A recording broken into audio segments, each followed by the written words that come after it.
U gradskoj upravi Kruševac obeleženo je 650 godina od osnivanja grada Kruševca. Rekao je bivši gradonačelnik Kruševca Bratislav Gašić, a uz to dodaje i da nam se pravi novi trg, spomenik knezu Lazaru, hram na Bagdali, crkva Svetoga kneza Lazara kod kasarne. I naravno, Kruševac će ove godine da se ulepša i bit će bolji grad, carski grad. Ponovo će postati prestonica Srbije i glavni grad, kao što je predloženo da se u Čitluku pravi novi most. Rekla je gradonačelnica Jasmina Palurović. Povodom 650 godina od osnivanja grada Kruševca, javno komunalno preduzeće je posadilo novo cveće i stavlja nove kontejnere.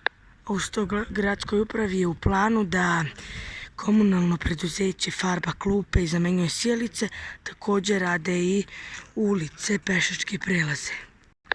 Što se tiče hrama na Bagdali, rekao je protoijerej Dragi Veškovac da je sve u redu sa stabilom.